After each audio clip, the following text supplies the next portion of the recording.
what's up? It's Nicole. I'm a budgeting Beezy, and I use budgeting and velocity banking here to get out of debt. Today I am showing you another example using the velocity banking strategy of how this young person can get out of some debt, I feel like fairly quickly, that she is feeling overwhelmed by.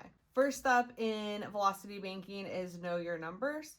So you need to know your income, need to know your debt payments. And again, debt payments are credit card payments, line of credits, loan, car payment, mortgage, things like that. Expenses are all of your monthly expenses, utilities, food, gas, rent, that sort of thing. And then finally your cash flow. So this is your income minus your debt payments and expenses to know your cash flow. She has a positive cash flow. So I am feeling very hopeful again that she's going to be able to use the velocity banking strategy to get out of this debt pretty quick. Now, of her expenses, $910 of them can go on a credit card. You do want to know that piece too. What's everything that could actually go onto a credit card, and then what must come out of a checking account. So her rent and her car payment must come out of her checking account, and the rent needs to be paid out of the first check, and the car payment needs to be paid out of the second check of each month. This person is paid on a bi-weekly schedule. So I'll write bi-weekly up here, $1,600. All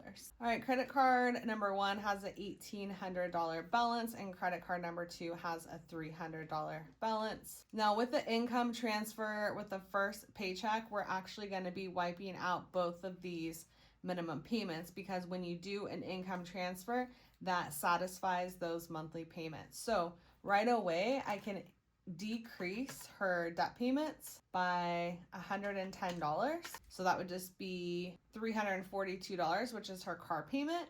And then we can increase her cash flow by that $110. So that will put her at $748 cash flow just by this first income transfer move. So like I said, $1,200 must come out of the checking account. So the paycheck's $1,600 minus the $1,200 rent that needs to remain means $400. We're going to go ahead and just pay off credit card number 2. So that one is done. And we're going to apply a $100 payment to credit card number 1, which will bring her balance to $1,700. Now the expenses are $910 for the month. So we divide that by 2, because she's not spending all that money on the first of the month. We'll divide it between the 2 weeks, just as approximate. She will need to use the card for $455 in expenses, which will bring the balance up on this card to $2,155. Now, her second check of $1,600 for the first month, we need to hold back $342 in the checking account for that car payment. So that means she'll have $1,258 income too. Again, this is the second check of the first month. So if we minus that from the balance of $2,155, that brings that credit card balance down to $897. She'll go ahead and charge the expenses for the second half of the month on here, which will bring her balance back up to $1,352. Do you see how we're actually using this credit card as a revolving line of credit instead of just charge, pay minimum? We're paying it down, we're using it. We are revolving this line of credit. All right, so it's the end of the month now. She has a balance of $1,352. This credit card has an 18% interest. Again, this is on an average daily balance. So I'm going to go ahead and calculate what the monthly interest would be, which it looks like is 20.02. So we're just going to call it $20 interest. So our balance will be at $1,372 at the end of month 1. All right, month 2, first paycheck. So we know that she has to hold back the $1,200 in rent, so we're going to go ahead and apply that $400 payment. Again, that satisfies that minimum payment, so that's why that's gone away. So $1,372 minus $400 equals $972. We know that she will need to charge $455 in her expenses, so that'll bring the balance up to $1,427. Okay. Then her last check, we know the second check of the month, we know she needs to hold back that $342 car payment.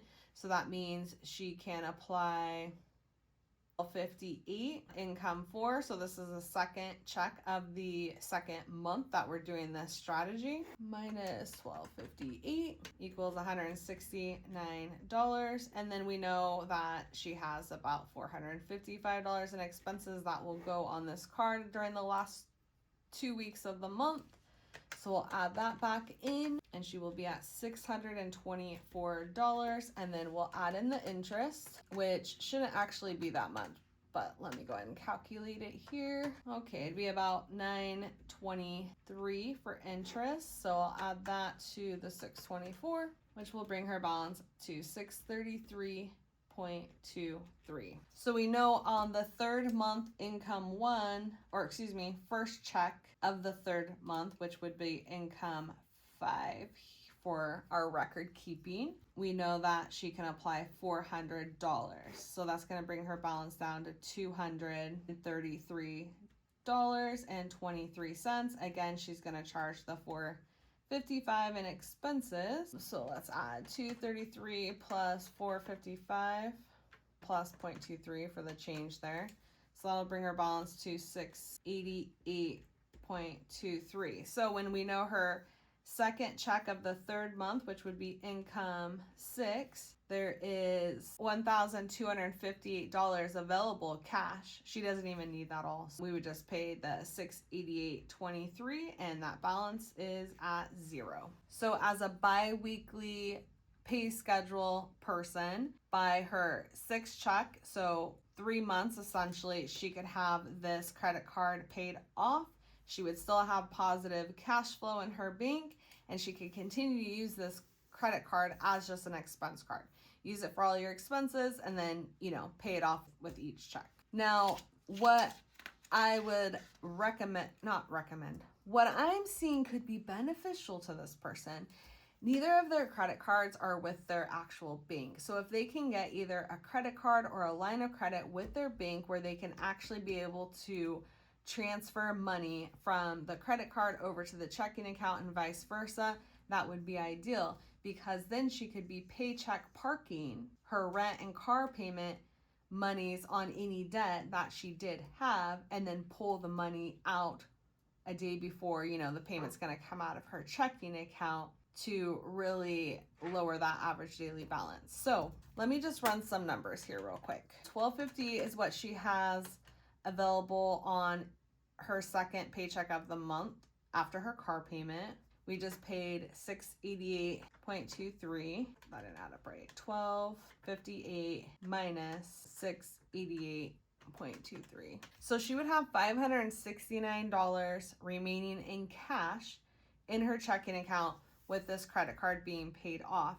Her expenses are about $455. So if she wanted to transition off this card and not use it as an expense card, for example, she could just be done with this card after she pays that balance off with that second check of the third month, and then use her debit card to pay the monthly expenses for the rest of the third month.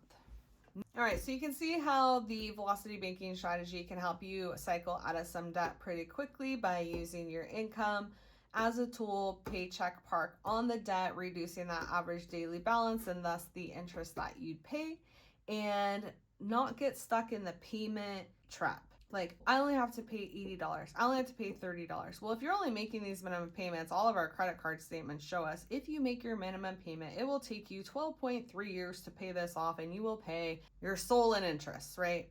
So get out of the mentality of payments, be using credit cards and lines of credit, stay away from loans that have amortized schedule where you're really paying a lot more money. Even with these rates where they're like, oh, it's only 6% interest. Well, that's still thousands and thousands of dollars on a loan. We don't have to be stuck in payments. We don't have to payment our income away each month.